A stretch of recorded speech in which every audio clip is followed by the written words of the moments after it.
Mechanized infantry. Tip of the spear. I'll show you mechanized, brother. You should consider more odds. Protect the objectives. Assalamu alaikum wa rahmatullahi wa barakatuh. Peace and blessings be upon all of you out there. This is Jesse Bear coming back with a brand new video, guys, in a bit of a different way. Today we're going to talk about something maybe a little more personal, and it's something I get asked about a lot. Just before we get into that, the gameplay here is brought to you by myself and a person called May2G, a local group from Mount Gambier. Fantastic people, good to play with.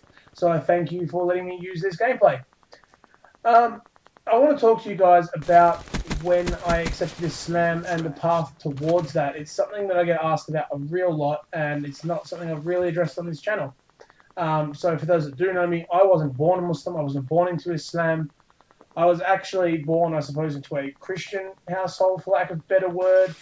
Not overly religious, but neither secular. So yeah, that's sort of the background of that.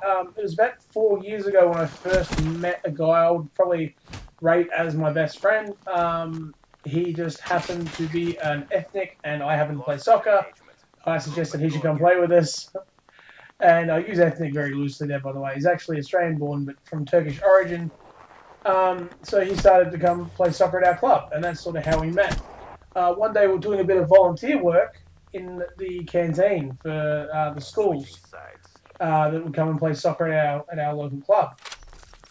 And he asked, well, I can't remember how it actually came up, to be honest. But I asked him, so, hang on a minute, like, you're a Muslim? And there was like deaf silence sort of thing. And he said, yeah. And I then was sort of, I suppose, with a lack of education sort of thing, you know, where's your beard, where's your turban, where's your long robes, all that sort of stuff.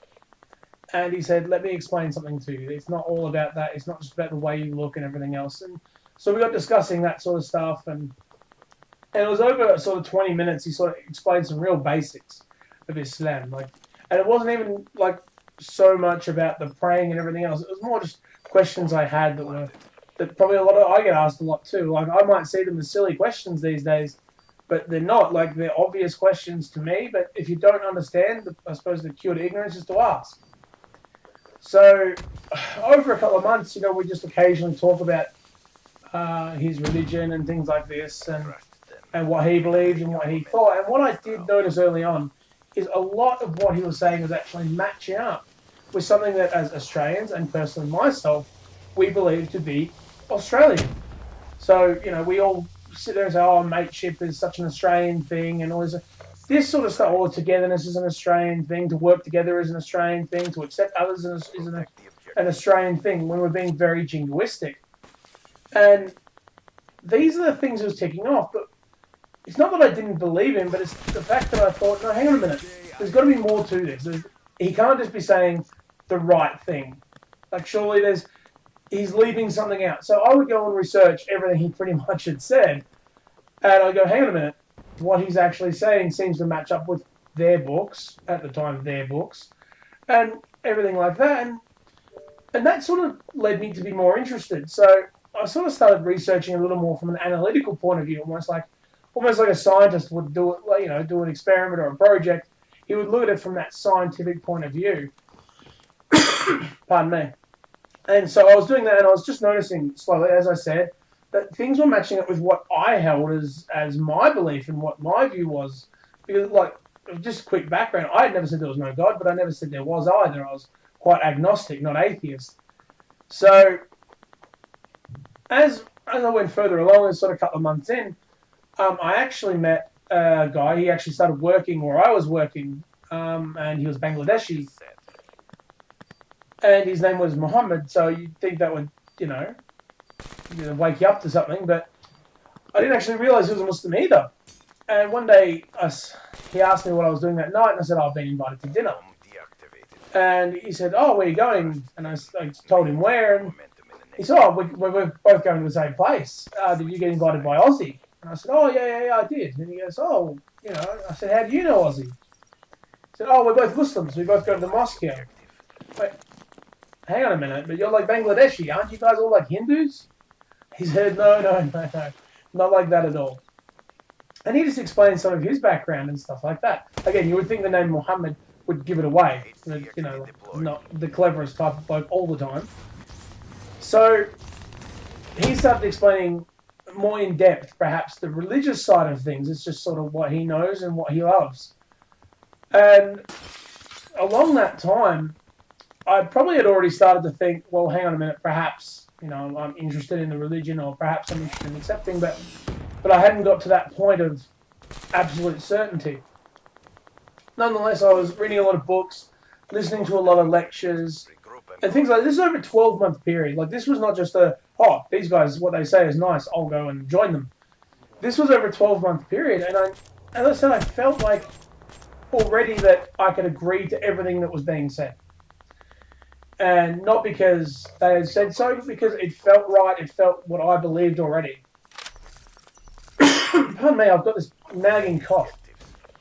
So, all of this sort of stuff happened, and I was watching a lecture one day, and the guy had mentioned that there was, you know, when we want to write a book, we just go and write a book. When we want to drive a car, we go and drive a car. So when you get the feeling of wanting to accept Islam, what holds you back? What stops you from doing it? Because you've got you act on every other impulse except this one. And I was like, oh my goodness, he's actually talking to me. Like, he's just jumped out on my television screen and just started directly talking to me. At the end of that lecture, I think it was 4 girls came to the front, and they actually embraced Islam that night. And I'm not ashamed to say, like, I had tears in my eyes, but not tears of sadness, oh my God, these girls are going to be covered, we'll never see their faces again. But happiness for them. And I thought, hang on a minute, if I'm happy for these people, and I agree with pretty much everything that's been said, and, you know, I easily could accept this religion. By this stage, I'd already stopped drinking. Like, I hadn't embraced this, you know, I suppose vocally, embraced the religion. But internally, perhaps I had somewhat, because I'd already stopped drinking months before that. So nonetheless, that night, after watching that lecture, I went and visited my friend at work. And he's telling me all about paradise and hellfire and the stories he told me every day, you know. And it's not that I was bored or being rude, but I was sort of almost like looking at my clock, waiting for the interval, you know, looking at my watch, waiting for the interval of the movie. And he turns to me and he says, what do you think? And I said to him, Ashhadu an la ilaha illallah wa ashhadu anna Muhammadan abduhu wa rasuluh. And with a small tear in his eye, he turns to me and he says, let me teach you how to say it properly. All I just said is that there's no deity or God worthy of worship other than God, and that Muhammad is his final messenger. And that is the testimony of faith that effectively brings you into the fold of Islam, because you're testifying in front of someone or others that, by the way, while you're watching this video, watch this guy fall off. So that pretty much brings you into the fold of Islam, that you're testifying that there's nothing else worthy of worship other than Allah, Almighty God, and that Muhammad, the message he brought, is truthful, and that he is a messenger of God. So that's literally the be-all and end. It's a very brief version of the story. I could go into greater detail, but it's, you know, I don't want to labour the point. When people embrace Islam, and what I found as well from other Muslims, they want to hear this story. And I'm not overly sure why the Muslims want to hear this story, but I want to tell you guys this story because it gives you a basis point, and hopefully not inspires you to embrace the religion, but go and do a bit of research. Go and have a good look for yourself. See what you think. See if you think it matches up with what you believe. So if you don't, let's say you don't believe in God. Let's say you don't believe there's a higher power or anything like that. Forget about that stuff at the start. Just go see what the message looks like. Go see if that fits in with what you think is about right. Because what you might find might actually surprise you a little bit. And not in a bad way. But you might think, hang on a minute, that's not what I thought it was. And you might end up having a look. See if there's any faults or flaws in the Quran. That's one thing I did. I went looking for flaws and faults scientifically and, I suppose, methodically, looking at the way what I believed at the time to be accurate and true, and what I believe now to be accurately and true as well. And you try and find a fault or flaw in the Quran. You try and find a fault or flaw in the narrations of the Prophet Muhammad, peace and blessings be upon him. And let's just see that when you match the two together, see if there's any contradictions. And that's actually a challenge for anyone watching this video, because that's one thing I did, and I couldn't find one. To this day, I can't find one. You ask 1.6 billion Muslims around the world, they'll tell you the same thing. You can't find one. There's only one Quran, and there's only one message that God ever sent with any of his believers, and that is to worship him and him alone. If you don't believe in God and all that sort of stuff, I'm really sorry that you may not like this video, but it's a question I get asked a lot. So as you can see, the video is wrapping up, and that is a cheap kill to May 2G. So guys, anyways, Assalamu alaikum wa rahmatullahi wa barakatuh. Peace and blessings be upon you all. And there's just one thing I actually want to introduce into my videos. And it's just a short little bit at the end where I'll try and explain something to you. So I'm going to take a verse from the Quran, and I'll mention it at the end of the video and just translate it to English, and hopefully you can gain some knowledge, or might even spark your interest to go and have a look at it. What I'll mention today, it comes from the second chapter of the Quran, which is Surah Al-Baqarah, which literally translates to the heifer. And it's Bismillahir Rahmanir Rahim, in the name of Allah, the most merciful and most beneficent.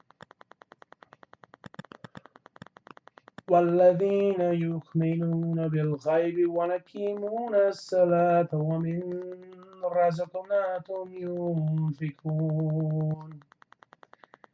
Sadaqallahu Azim. That literally translates to, for those who believe in the unseen, so that they believe in God and they believe in heaven and the hellfire and all that sort of stuff, and to be thankful to God and to show appreciation to God, they establish the prayer in the way that the Muslims will establish the prayer, and then they also pay the zakah. So the zakah is like charity. The Muslims pay 2.5% of their salary every year. So 2.5% of their overall salary, Muslims will pay into charity. So be that to a homeless person, or to an Islamic charity, or to anything like that, or into a mosque, to help build a mosque. And every year they'll pay this. So that's just the translation of that verse. If you enjoyed that verse, guys, and you like the end of this video, please feel free to leave a like, rating, subscribe, etc. Share the video. It really helps out the channel. And so until next time, guys, Assalamu alaikum wa rahmatullahi wa barakatuh. Peace and blessings of Allah subhanahu wa ta'ala be upon you all. And I hope to see you in the next video. See you guys.